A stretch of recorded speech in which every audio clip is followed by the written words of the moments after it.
हाय viewers, चलिए आज हम डिस्कस करते हैं हमारे आगे की क्लास को। उससे पहले मैं आप लोगों का स्वागत करना चाहती हूँ मेरे YouTube चैनल में। So warm welcome to all of you. जो भी व्यूअर्स हैं मेरे, उनका मेरे YouTube चैनल इन्फोनॉमिक्स इंडिया में स्वागत है। और जैसे कि मैंने पिछले क्लास अपनी छोड़ी थी जिस पॉइंट पे, उस पॉइंट से आज आगे बढ़ते हैं। हमने पिछले क्लास में डिस्कशन किया था काइंड ऑफ इकोसिस्टम का। काइंड ऑफ इकोसिस्टम कैसे होते हैं, तो ये मैं एक 5 सेकेंड का रिवीजन करवा देती हूँ। इसमें एक नेचुरल और एक आर्टिफिशियल होता है। तो नेचुरल आर्टिफिशियल में भी पार्ट होते हैं। नेचुरल में 3 पार्ट हैं। एक फॉरेस्ट, नेचुरल में पहले 2 पार्ट आते हैं, टेरेस्ट्रियल और एक एक्वेटिक। टेरेस्ट्रियल और इसमें आते हैं एक्वेटिक। अब टेरेस्ट्रियल में 3 आते हैं, फॉरेस्ट, ग्रासलैंड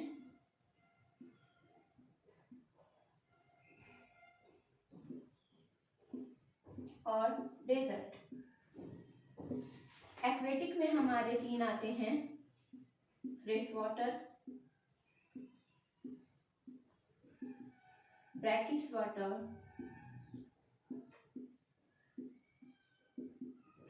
वाटर, या फिर उसे आप एस्चुरी भी कह सकते हैं। एस्चुरी भी कह सकते हैं। और उसके बाद फिर आता है मरीन वाटर।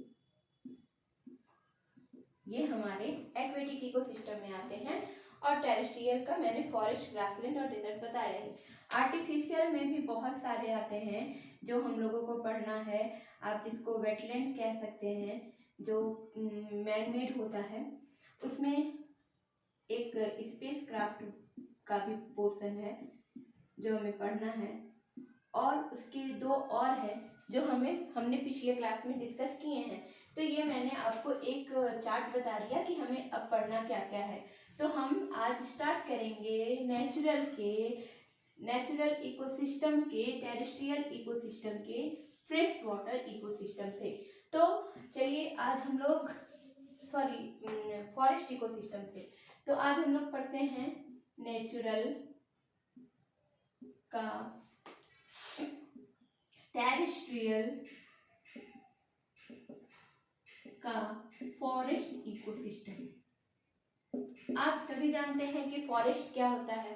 फॉरेस्ट जंगल, जहाँ पे आपको बहुत ज़्यादा मात्रा में पेड़ मिलते हैं। पेड़ बहुत तरह के होते हैं, लंबे होते हैं, छोटे होते हैं, मोटे होते हैं, बड़े होते हैं, पुराने होते हैं, कुछ नए होते हैं। बहुत तरह के आपको पेड़ देखने को मिलेंगे। अब पेड़ों के लिए या फॉरेस्ट इकोसिस्टम के लिए हमारे पास जो हमने अबायोटिक कंपोनेंट पढ़ा था, जिसे हम नेचुरल थिंग्स भी कहते हैं, मतलब वो जीवित नहीं है पर वो नेचर में एग्जिस्ट करते हैं। वैसे थिंग्स कौन कौन से हैं भाई? तो उसमें आते हैं टेम्परेचर, जो हमें यहाँ पे जरूरत है, हम बस उसी की बात करेंगे।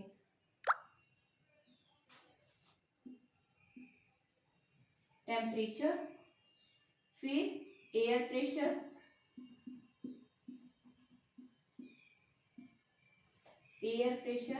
इवोपरेशन और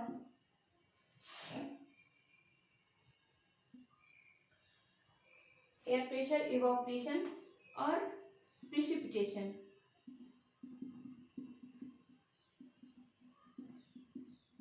तो अब इसमें हम इसका देखेंगे कि किसका क्या होता है वैल्यू। टेम्परेचर इसमें क्या होता है, फॉरेस्ट इकोसिस्टम में हाई होता है। टेम्परेचर बहुत हाई होता है, जितनी ज़रूरत होती है उतना यहाँ पे अवेलेबल होता है। इस टेम्परेचर के कारण एयर प्रेशर लो हो जाता है। एयर प्रेशर लो होने के कारण इवोपरेशन होता है, और इवोपरेशन होने के कारण दिन भर तो यहाँ पे इवोपरेशन बहुत बड़े लेवल में होता है, बहुत बड़ी मात्रा में होता है। उसके बाद फिर यहाँ पे दिन में पानी पड़ती हैं, और पानी पड़ने की वजह से रेन फॉरेस्ट के लिए ये सारी चीज़ें काफ़ी हैं, और इसकी वजह से फॉरेस्ट हमारा अभी तक जीवित है, या फिर आप कह सकते हैं फॉरेस्ट का फॉर्मेशन के लिए ये सब फैक्टर रिस्पॉन्सिबल है। तो अब हमने पढ़ा कि फॉरेस्ट क्या होता है भाई, वो लैंड का वो हिस्सा जहाँ पे वो ट्रीज लाइट रहते हैं, जो फुल ऑफ ट्रीज का एरिया है, वो फॉरेस्ट कहलाता है। अब हमें ये पढ़ना है कि फॉरेस्ट इकोसिस्टम में होते क्या क्या है, फॉरेस्ट इकोसिस्टम को क्यों ज़रूरत है, और ये कितने टाइप्स के होते हैं। फॉरेस्ट इकोसिस्टम हमारे लिए बहुत ज़रूरी है, क्योंकि अगर हम फॉरेस्ट इकोसिस्टम को डिफाइन करें तो हम उससे बोलेंगे कि एक massive space of land laid by tree and woody vegetation. और फॉरेस्ट अगर बायोलॉजी के टर्म में हम जैसे ये तो हम अबायोटिक कंपोनेंट का पढ़ लिए, और बायोटिक कंपोनेंट का हम अगर पढ़ें तो यहाँ पे मॉडिफिकेशन होता है। यहाँ पे वेजिटेशन, फ्लोरा, फ्योना इंटरेक्ट करते हैं एक दूसरे से, और यहीं पे सक्सेशन भी होता है। न्यू स्पीसीज यहाँ यहीं पे पैदा भी लेते हैं, यहीं पे उनका एक्सटिंक्ट भी, अगर ये दूर गए तो बचे, नहीं गए तो वहाँ पे एक्सटिंक्ट भी होते हैं, और वहाँ पे सक्सेशन भी होता है। और हमने इकोलॉजिकल सक्सेशन में पढ़ा था, सक्सेशन 2 टाइप के होते हैं, प्राइमरी और सेकेंडरी। ये भी मेरा एक इसका भी लिंक मैं इसके डिस्क्रिप्शन में डाल दूंगी। तो ये हैं। अब बायोटिक कंपोनेंट हमने पढ़ लिया। बायोटिक कंपोनेंट में क्या क्या आएंगे भाई, फ्लोरा और फौना। यहाँ पे आपको कैसे जानवर मिलेंगे और कैसे पेड़ पौधे मिलेंगे। फॉरेस्ट इकोसिस्टम में तो सभी टाइप के आपको पेड़ पौधे मिल जाएंगे। आपको मतलब इसमें भी बहुत सारे फॉरेस्ट होते हैं, कैनिफेरस, मेरिडियन, रेन फॉरेस्ट, जैसे आपने नाम सुना होगा अमेजोन के जंगल्स। बहुत सारे ऐसे जंगल्स हैं जहाँ पे फ्लोरा और फौना और वेजिटेशन होते हैं। कैसे कैसे वेजिटेशन होते हैं, हमें ये भी जानने की ज़रूरत है कि कौन से, इसका जो एक चार्ट होगा मैं बनाकर इसके साथ, इस वीडियो के साथ आपको प्रोवाइड करवा दूंगी। इस वीडियो के लास्ट में आपको उसका चार्ट मिल जाएगा कि किस ऐसे फॉरेस्ट में कैसे फ्लोरा और फौना पाए जाते हैं। अब हम चलते हैं, आगे बढ़ते हैं टाइप ऑफ फॉरेस्ट की ओर।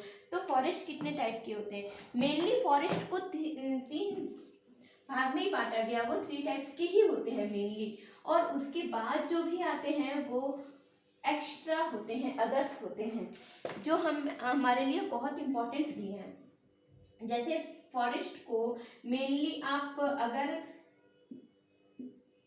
अर्थ के विषुवत रेखा से, या फिर मतलब हाँ विषुवत रेखा से बीच से, अगर आप ऊपर की ओर नॉर्दर्न हेमिस्फीयर में जाओ या साउदर्न हेमिस्फीयर में जाओ, जिस भी तरफ जाओ, आप मिडिल से ऊपर एज की ओर जा रहे हो या नीचे एज की ओर जा रहे हो, किसी भी हिस्से में जा रहे हो, तो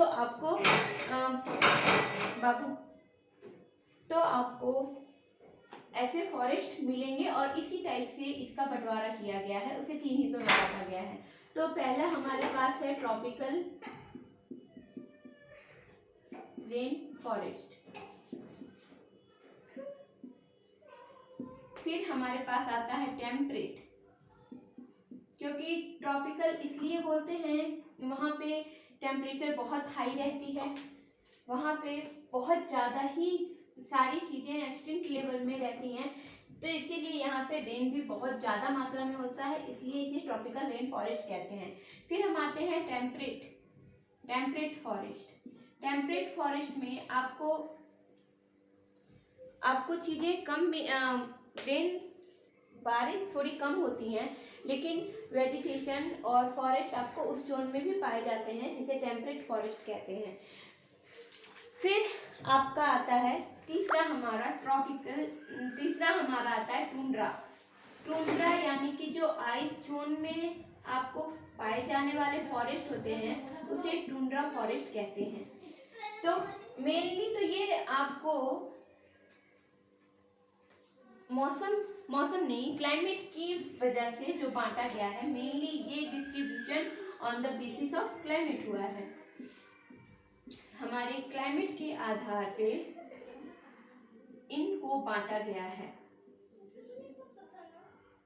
तो पहला हमारा कौन सा है? ट्रॉपिकल रेन फॉरेस्ट, दूसरा क्या है? टेम्परेट फॉरेस्ट, और तीसरा है हमारा टुंड्रा फॉरेस्ट। ये टाइप ऑफ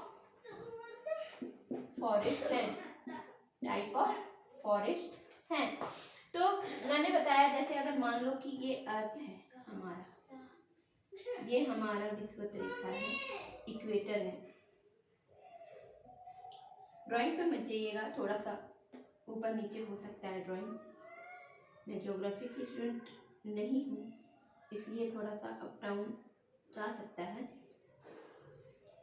पर आप ये मान लो इक्वेटर है। इक्वेटर के आसपास का जो एरिया है ये हमारा ट्रॉपिकल रेन फॉरेस्ट जाना जाएगा। ये एरिया क्या है? ट्रॉपिकल रेन फॉरेस्ट है। उसके बाद इस एरिया से लेकर इस एरिया, पोलर एरिया जो नियर होता है, जैसे माउंटेन भी आइसी एरिया होते हैं, ज़्यादातर लोगों को पता है। तो ये पोलर जोन में ये जो होता है इसे हम लोग टुंड्रा, आप इधर भी जाएंगे तो आपको वही मिलेगा। ये एरिया हमारा टुंड्रा फॉरेस्ट इकोसिस्टम है। बाकी ये हमारा एरिया जो है वो दोनों टेम्परेट, ये दोनों क्या है? Temperate forest ecosystem. अब आप लोगों को एग्जैक्ट लोकेशन पता चल गई होगी, टेम्परेट फॉरेस्ट जोन। अब आप समझो कि ट्रॉपिकल रेन फॉरेस्ट में कैसी वेजिटेशन यानी कैसे वनस्पति आपको मिलेंगे। ट्रॉपिकल रेन फॉरेस्ट में वैसे जो बहुत लंबे लंबे होंगे, जिनमें होड़ लगी होगी कि हमें एक दूसरे से आगे बढ़ना है। क्यों?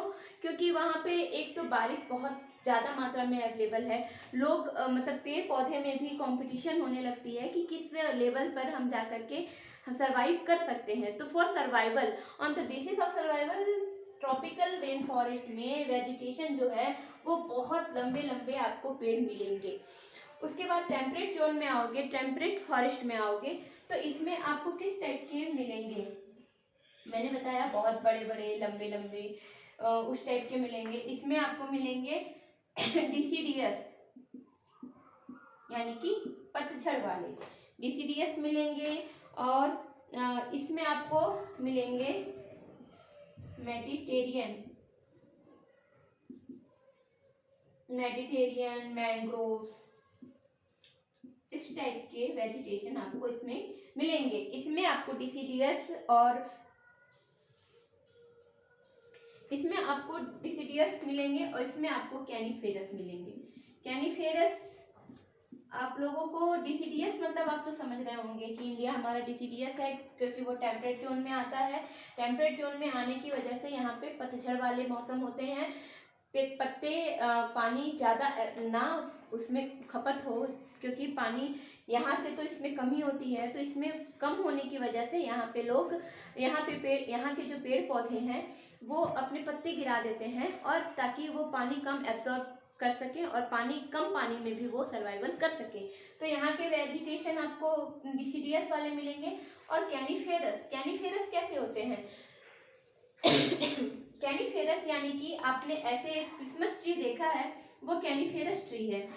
उसके पत्ते ऐसे नीचे की ओर झुके हुए रहते हैं और स्लिपरी रहते हैं, ताकि बर्फ इसके ऊपर टिक ना पाए और बर्फ सारे झड़ जाए। इसे कैनिफेरस कहते हैं। तो टुंड्रा में आपको हमेशा कैनिफेरस मिलेंगे, टेम्परेट में डिसिडियस मिलेंगे, ट्रॉपिकल में ट्रॉपिकल रेन फॉरेस्ट, मेडिटेरियन और मैंग्रोव्स जैसे ट्रीज वेजिटेशन मिलेंगे। उसी बेस पे अगर हम फौना में आए कि जानवर कैसे कैसे आपको मिलेंगे, तो आप सोचो कि इसमें कैसे कैसे बहुत बड़े बड़े जानवर होंगे, जैसे हाथी है, भालू है, शेर है, बाग है, ये सब आपको इसमें मिलेंगे। टेम्परेट फॉरेस्ट में क्या होता है कि इसमें जैसे ये ग्रासलैंड के आसपास का एरिया है, तो ग्रासलैंड से कुछ भी कोई भी फूड वेब जो है या फूड चेन जो है वो ग्रासलैंड से ही स्टार्ट होती है, ये हमने पढ़ा था। हाँ, ये हम जानते हैं। तो ग्रासलैंड के आसपास का एरिया में टेम्परेट फॉरेस्ट डिसीडियस में आपको कौन कौन से मिलेंगे? गाय है, भैंस है, घोड़ा है, ऐसे जानवर यहाँ पे आपको मिलेंगे। टुंड्रा फॉरेस्ट में यानी कैनिफेरस में आपको कैसे मिलेंगे? जो बर्फ में रहते हो, जैसे कि पोलर बियर, इस टाइप के आपको यहाँ पे फौना मिलेंगे। तो आपने आज हमने क्या सीखा कि फॉरेस्ट इकोसिस्टम में हमें कितने टाइप से बांटा, फॉरेस्ट इकोसिस्टम क्या होता है। अब हम चलिए थोड़ा सा डिस्कस कर लेते हैं कि इसका इकोनॉमिकल, क्योंकि हमें सबके इकोनॉमिकल प्रोस्पेक्ट जानने बहुत जरूरी हैं। इसलिए आप सोचो कि फॉरेस्ट पे हमारा इकोनॉमिक कितना डिपेंड करता है, क्योंकि हमें बहुत सारी चीज़ें, बहुत सारी क्या, सारी रॉ मटेरियल्स हमें फॉरेस्ट से ही मिलते हैं। चाहे वो वुड हो, चाहे वो रबड़ हो, चाहे वो मतलब हमारी खेती हो, कुछ भी हो, वो हमें फॉरेस्ट से ही मिलते हैं।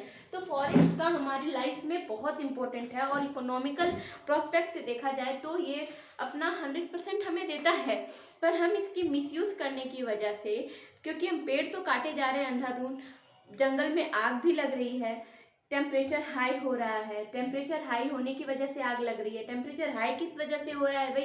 क्योंकि CGH आपने सुना ही होगा ग्रीन हाउस इफेक्ट के बारे में। तो कार्बन की मात्रा जब इन्वायरमेंट में बहुत ज़्यादा बढ़ जाती है तो क्या होता है कि पेड़ तो हम काट रहे हैं, कार्बन हमारे पास हमारा कार्बन का उपयोग ज़्यादा मात्रा में हो नहीं पा रहा है। तो कार्बन जब बहुत ज़्यादा एजुमुलेट नहीं हो रहा है तो फिर वो कार्बन क्या होगा? वो कार्बन जो ओजोन के साथ है, ओजोन लेयर यानी कि O3 होता है, O3 असंतृप्त होती है, तो वो क्या करती है? कार्बन के साथ मिलकर के कार्बन डाइऑक्साइड का निर्माण करती है। क्योंकि कुछ भी चीज़ें हम जलाते हैं तो उससे कार्बन डाइऑक्साइड डायरेक्ट नहीं निकलती है, कार्बन मोनोऑक्साइड निकलती है। और कार्बन मोनोऑक्साइड ऊपर जा करके ओजोन लेयर के साथ मिक्सअप करके और कार्बन डाइऑक्साइड बना देती है, जिससे टेम्परेचर, कार्बन डाइऑक्साइड का एक काम ये भी है कि यहाँ से जो हीट जनरेट होती है, जो रिलीज होना चाहती है, वो हीट को ये ऑब्जर्व करके यहीं पर रख लेता है। और एक तो कार्बन उससे मिक्स हो रहा है मोनोऑक्साइड ओजोन से, तो ओजोन का डिप्लेशन हो रहा है, ओजोन लेयर जो है वो घट रही है। तो वो हमें ultraviolet rays, alpha beta gamma rays, बहुत सारी रेज हैं जो हमारे लिए बहुत खतरनाक है, उससे भी हमें बचाती हैं। तो उसका जो डिप्लेशन हो रहा है उसकी वजह से रेस की जो मात्रा है वो हमारे अर्थ पे ज़्यादा पहुंच रही है, जिससे स्किन के केसेस आपको, स्किन डिजीज आपको ज़्यादा देखने को मिल रहे होंगे।